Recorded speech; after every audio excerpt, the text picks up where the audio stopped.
Quando un giovane si domanda sul fine della sua vita, se forse il Signore lo sta chiamando a consacrarsi a Lui per diventare un sacerdote, allora è giusto dare una risposta a questa domanda, bisogna dare la risposta a questa domanda, non possiamo vivere per tutta la nostra vita con il dubbio di dire forse il Signore mi chiamava a diventare sacerdote. Bisogna dare una risposta. E come facciamo a trovare la risposta?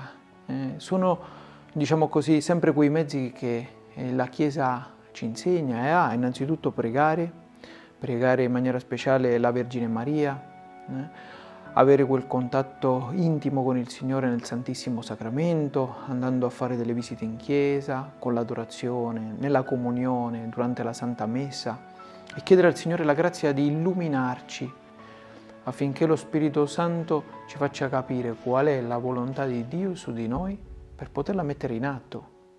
Un altro grande aiuto è proprio quello di rivolgersi poi ad un buon sacerdote, un buon direttore spirituale e spiegargli ciò che uno ha nell'anima, affinché che possa così essere ben consigliato sulla scelta di vita che uno deve fare. E una volta che uno capisce che il Signore lo sta chiamando, segua immediatamente la vocazione. Non ritardi il suo ingresso in religione, non ritardi la sua consacrazione. Dice proprio questo San Tommaso d'Aquino. Una volta che uno capisce, segua prontamente la vocazione. Poi nel proprio cuore, che sono veramente chiamati dal Signore, possono essere assaliti o attaccati da vari timori. Uno di questi, ad esempio, può essere il timore della responsabilità del sacerdote. Certamente c'è una responsabilità del sacerdote. Il sacerdote, si può dire, forse ha la responsabilità più grande che possa avere un uomo sulla faccia della terra, perché il proprio del sacerdote è salvare anime, e quindi questa è una grandissima responsabilità. Però Dio mai farà mancare la grazia necessaria e sufficiente affinché il sacerdote compia bene la missione alla quale Dio stesso lo ha chiamato.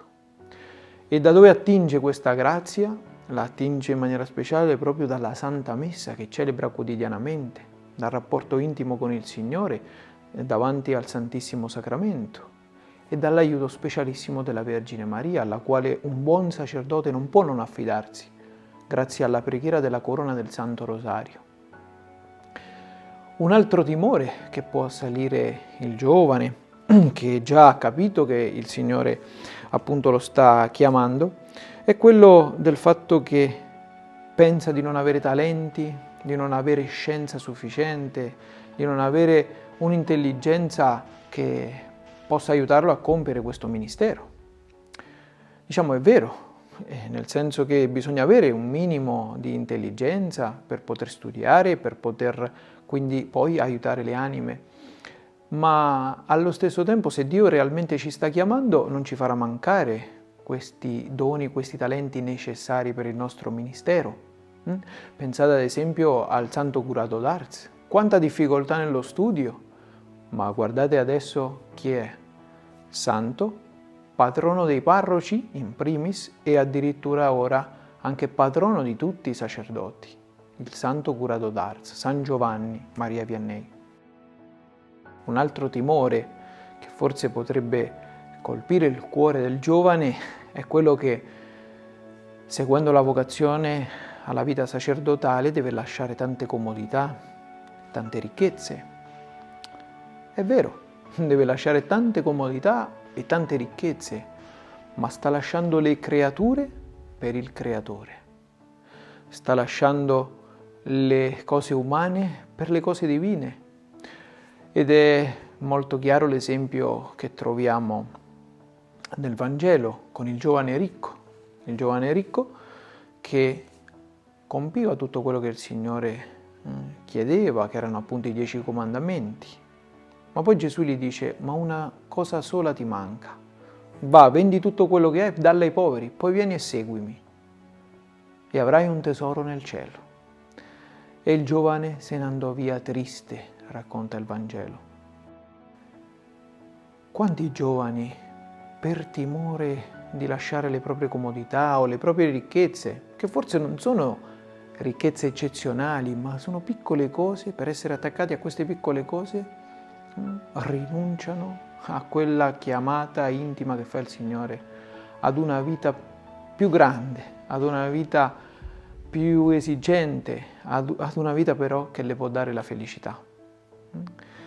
Per questo il Signore promette a coloro che appunto lo seguono la felicità. La chiamata sacerdotale che il Signore ci fa è una chiamata alla felicità. Se dunque ti senti chiamato dal Signore a consacrarsi totalmente a Lui, non dubitare, segui prontamente la tua vocazione, perché tu possa così dare a Lui la maggior gloria, salvare la tua anima e aiutare a salvare l'anima di tanti fratelli, e solo così sarai veramente felice. Il Signore aspetta proprio te.